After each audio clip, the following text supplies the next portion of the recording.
नमस्कार दर्शक मित्रों, आप देख रहे हैं स्टार मैक्स न्यूज। मैं अशोक राजपूत। आज बात करते हैं हमारे बहुत बड़े, बहुत प्रिय, प्रसिद्ध कथाकारक चंद्रांशु जी महाराज हमारे साथ स्टूडियो में बैठे हुए हैं। आज हम इनसे कुछ भगवान की चर्चा करेंगे, राम कथा और देवी भागवत को लेकर, शिव पुराण को लेकर, जो इनके मुखार बिंदु से हमारे जनमानस को सुनाया जा रहा है कथा, उस कथा को लेकर के हम इनसे जानते हैं हमारे चंद्रांशु जी महाराज से कि जो अभी इनका कथा चल रहा था सूरत सचिन पाली गांव में, तो पाली गांव में इन्होंने अभी किस तरह का कथा जो है और कितने दिन का कथा था और आज कथा की समाप्ति हुई है, तो उसके बारे में हम जानते हैं चंद्रांशु जी महाराज से। जो आपकी कथा चल रही थी अभी पाली गांव में, तो ये कौन सी कथा थी और कितने दिन की कथा थी? 9 दिवसीय श्री राम की कथा थी और आज भंडारा विश्राम दिवस है। सतचंडी महायज्ञ भी चल रहा था।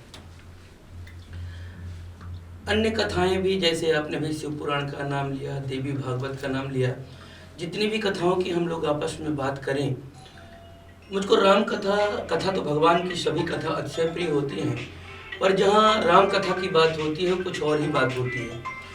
क्योंकि राम कथा केवल प्रवचन ही नहीं है, राम कथा जीने की कथा है। वह दिशा देती है कि व्यक्ति का जीवन कैसा हो, समाज में पिता का पुत्र का संबंध, पति पत्नी का संबंध, और आजकल जो राजनीतिक लोग कर रहे हैं, आप विशेष करके देखते हैं, तोड़ने का काम, समाज को बांटने का काम। जब कोई पार्टी यह देख कर के किसी भी, अभी चुनाव का माहौल भी गुजरात में चल रहा है, जब किसी प्रत्याशी को वह देती है टिकट, तो यह विचार करके देती है कि वहां पर किस व्यक्ति की कितनी जनसंख्या है। तो जातिगत बांटने का काम तो कुछ और वर्ग लोग कर रहे हैं। राम कथा हर वर्ग को जोड़ने का काम करती है, चाहे वह कोई भी व्यक्ति हो। अंतिम पंक्ति में खड़ा व्यक्ति वो कौन व्यक्ति है? जो शोषित है, वंचित है, दलित है, पीड़ित है, आर्थिक पक्ष से गरीब व्यक्ति है, वो हर वर्ग को साथ में उठा करके चलती है, जो राम जी ने अपने जीवन में किया। हम सभी जानते हैं कि मेरे देश में लोकतंत्र है। लोकतंत्र का मतलब प्रजा जहाँ राजा होती है, और प्रजा राजा होने का मतलब लोकतंत्र का सबसे बड़ा जो मुझको उदाहरण लगता है वो पूरा राम जी का जीवन लगता है। क्योंकि रामचरित्र में पूरा समग्र लोकतंत्र समाहित है। अंतिम में पंक्ति में खड़ा व्यक्ति, वो चाहे निषाद राज हो, जिसको आज के लोग में SC ST OBC अन्य श्रेणियों में जो रखते होंगे, और दूसरे इनके बाद में चाहे वो पक्षियों में जटायु हो, पशुओं में चाहे वह बानर हनुमान जी, सुग्रीव इत्यादि हो, और विदेश नीति में भी उनका कोई जोड़ नहीं है। विदेश नीति उनकी इतनी अच्छी, इतनी अद्भुत है, काज हमारे ताशे तो रिप्सन करूं बत कही सोई। जो भारत का आज दुनिया में, विश्व में डंका बजता है, हम भारत कभी इसका इतिहास रहा नहीं है, आक्रमणकारी नहीं रहा। आक्रमणों को झेलता रहा, लगातार लोग आक्रमण करते रहे, पर भारत आक्रमण को सहता रहा। हमने कभी किसी देश पर कब्जा करने के लिए, लूटने के लिए, कोई आतंकवादी गतिविधि में कभी भारत सम्मिलित नहीं हुआ। अहिंसा परमो धर्मा के रास्ता पर चला, अहिंसा को परम धर्म माना। एक सूत्र अभी के अनुसार आपके दर्शकों के माध्यम से पूरे देश को जाना चाहिए। एक सूत्र यह सूचना देना चाहिए कि आधा सूत्र पढ़ाया गया। अब समय की मांग यह है, अहिंसा परमो धर्मा तो पढ़ाया जाए, अहिंसा परम धर्म है, पर इसके साथ आगे का सूत्र भी अब पढ़ाया जाना चाहिए। धर्म हिंसा तथा विचार, एक झापड़ गाल पर लगे तो दूसरा गाल नहीं देना चाहिए। अब देश की ओर बढ़ने वाले हर हाथ को काट देना चाहिए, यह समय है। आपकी जो अभी एक कथा चल रही थी, ये श्री राम कथा थी कि देवी भागवत था कि शिव पुराण था, कौन सी कथा थी? पूर्ण रूप से जो हम लोग सनातन संस्कृति को मानने वाले लोग हैं और जो इसकी विचारधारा है, सर्वे भवन्तु सुखिनः, सर्वे सन्तु निरामया, सर्वे भद्राणि पश्यन्तु मा कश्चित् दुःखभाग् भवेत्। हम लोग सबके सुख की कामना करते हैं, सबको निरोगी देखना चाहते हैं। तो यह जो दिव्य राम कथा चल रही थी, यह लोक कल्याण की भावना से भगवान मर्यादा पुरुषोत्तम राम की कथा चल रही थी, और ऐसे समय पर चल रही थी जब राम मंदिर का निर्माण हो रहा है। आपको पता है कि लगभग 500 वर्ष तक एक विदेशी आक्रांता बाबर नाम का आता है और हमारे भगवान राम के मंदिर को तोड़ करके उसमें अपना एक नाम बाबर मस्जिद नाम से घोषित कर देता है। जबकि सारे साक्ष्य उपस्थित थे। आप देखेंगे कभी किसी मस्जिद में परिक्रमा नहीं होता, उसमें परिक्रमा थे, उसके दीवालों पर पूरे चिन्ह अंकित थे जो हिंदू सनातन धर्म के हैं। और बाद में आपने देखा कि पुरातत्व के विभाग के द्वारा जब उसकी खुदाई हुई तो उसमें सारे साक्ष्य हम लोगों के हिंदू धर्म के पक्ष के मिले। तो अब ऐसा समय है, लगभग 70-75 वर्ष हम लोग कोर्ट में, पहले हाई कोर्ट में, फिर सुप्रीम कोर्ट में हम लोग लगातार लड़ते रहे और अंत में सत्य में जयते, सत्य की विजय हुई। अब भव्य राम मंदिर का निर्माण हो रहा है। तो ऐसे समय में राम कथा का गाना, राम मंदिर के निर्माण के माध्यम से संपूर्ण भारत को हम लोग राष्ट्र मंदिर के निर्माण की ओर बढ़ रहे हैं। वो केवल पत्थरों से बनने वाला राम मंदिर नहीं है।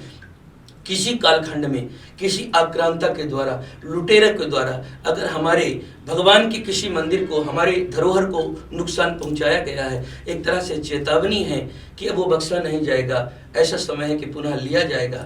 हम लोग उसकी ओर बढ़ रहे हैं। एक तो राम मंदिर बन रहा है अयोध्या में, हर्ष उल्लास की बात है। दूसरी तरफ जो है उत्तर प्रदेश के मुख्यमंत्री योगी जी अभी दीपोत्सव किए, बहुत जो है गिनीज बुक रिकॉर्ड में दर्ज किया है। ऐसा दीप उत्सव कभी अयोध्या के अंदर हुआ ही नहीं है। होना चाहिए था और जरूर होना चाहिए था, क्योंकि दीपोत्सव का संबंध अयोध्या से ही है। जब भगवान राम 14 वर्ष का वनवास पूर्ण करके आए, उस समय अयोध्या को दुल्हन की बात सजाया गया, दीपमालाएं सजाई गई। तो ये तो पूर्ववर्ती सरकारों को करना चाहिए था। मुझको सच बात कहने में कोई संकोच नहीं है। वो लोग कैसे करते जो राम भक्तों पर गोली चलवाते रहे, भगवान राम का जो शिला आती थी उन पर रोक लगवाते रहे, और जो लोग राम के अस्तित्व पर ही प्रश्न चिन्ह उठाते रहे, तो वो लोग राम के लिए और अयोध्या के लिए कुछ कैसे करते। योगी हैं, सन्यासी हैं और मुखिया हैं, तो निश्चित तौर पर उन्होंने उस परंपरा को स्वीकार किया जो प्राचीन थी। जो दीपोत्सव अयोध्या के लिए जाना जाता था, अपने ही रिकॉर्डों को उन्होंने कई बार तोड़ा।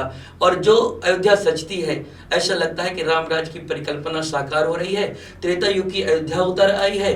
और ऐसा लगता है उस समय देखने पर कि हम लोग अयोध्यावासी उस त्रेता युग की अयोध्या का दर्शन कर रहे हैं। योगी जी अपने ही कार्यकाल 6 साल के कार्यकाल में योगी जी सैकड़ों बार अयोध्या दर्शन किए और अयोध्या बार बार जाते रहते हैं।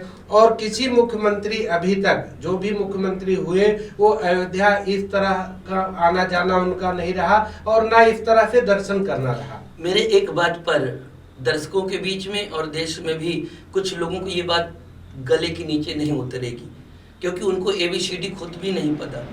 ये जो सेकुलर शब्द है ना, धर्मनिरपेक्ष देश, हमको ऐसा लगता है कि जब धर्म विहीन देश हो जाएगा तो प्राणहीन दिखाई पड़ने लगेगा।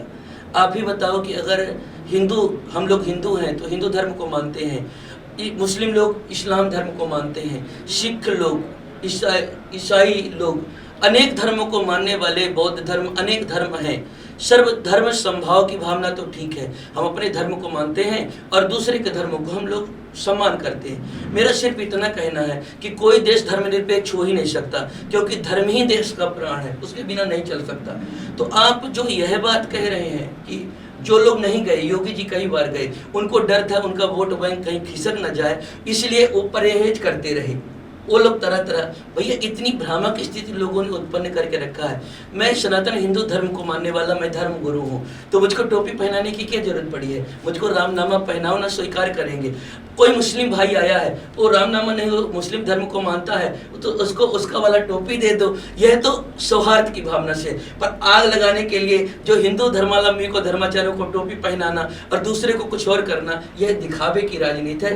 तो गुरु जी, जो हमारे दिल्ली के मुख्यमंत्री हैं अरविंद केजरीवाल जी, ये जब मंदिर से पहले उन्होंने ये कहा था कि वहाँ पर मंदिर की कोई जरूरत नहीं है, हॉस्पिटल बनना चाहिए, हॉस्पिटल की जरूरत है, तो उसको लेकर आप क्या कह रहे हैं? एक बिहार के कवि थे, मैंने उनको सुना था, सियरा उहबा केवल पूछिए रगौलेबा। पहले तो उन्होंने बहुत कुछ कहा था, हमने भी सुना, देश के नागरिक हैं, कि अभी मुख्यमंत्री का आवास नहीं लेना है, बड़ा सहज जीवन जीना है। आज पूरा देश देख रहा है कि उनका दिनचर्या कैसा है, रहना कैसा है। मैं बहुत नहीं कहूँगा, राजनीतिक प्रश्नों में हम लोगों को जानना नहीं चाहिए, पर मुझको लगता है कुछ तो इस तरह से जो है, ज़्यादातर स्वाभाविक है कि कुर्सी के लोग हैं, कुर्सी के लोग हैं, जो देश की एकता अखंडता के साथ में खड़ा होगा, वह केवल राष्ट्र निर्माण की बात करेगा। वह इस तरह की कोई वक्तव्यों को नहीं देगा जो जिस तरह से कई बार वो खुद ही बोलते हैं, खुद ही यू टर्न लेते हैं कहीं ना कहीं। तो ये देश देख रहा और समझना चालू कर दिया है। देश की जनता अब सब निर्णय करेगी। तो और आप आगे क्या कहना चाहते हैं कि आपके जो है इस कथा के माध्यम से और दर्शकों को क्या आप बताना चाहते हैं? मैं सिर्फ सभी आपके जितने भी दर्शक हैं उनको शुभकामना देते हुए मैं यही कहना चाहूँगा, एष धर्म सनातन, हम सनातन धर्म को मानते हैं और हम लोग तोड़ने की कभी राजनीति नहीं करते। हम लोग जब कहते हैं तो अयम निजा परो वेति गणना लवचेताम उदार चरिता नाम तो वसुधैव कुटुंबकम, हम पूरे पृथ्वी को अपना परिवार मानते हैं। हम उस धर्म को मानने वाले हैं। जब हम सर्वे भवन्तु सुखिनः कहते हैं तो जाति पात की बात नहीं करते। सर्वे सन्तु निरामया, हम पूरे विश्व भर को निरोगी बनाना चाहते हैं। सर्वे भद्राणि पश्यन्तु, हम सबका कल्याण करना चाहते हैं। और मैं चाहता हूँ माँ कश्चित् दुःखभाग् भवेत्, हम चाहते हैं कोई दुनिया में दुखी न हो। इसलिए अपने सनातन धर्मावलंबियों को यह है, अपने धर्म पर उनको गर्व होना चाहिए और सभी धर्म का सम्मान होना चाहिए। और राम कथा रामचरित्र की बात है, राम मंदिर का निर्माण राष्ट्र मंदिर का निर्माण है। हम सब अपना योगदान दे करके विश्व के कल्याण के लिए हम सब लोग आगे बढ़ते रहे। जय श्री राम। महाराज जी, आपने आपका बहुत बहुत धन्यवाद जो हमारे स्टूडियो में आए और अपने मुखर बिंदुओं से ये जनता के लिए हमारे अपनी बातें रखी, बताया कि राम का किस तरह से जो है वो किया जाए और अयोध्या को लेकर के भी चर्चा की, तो उसके लिए बहुत बहुत धन्यवाद।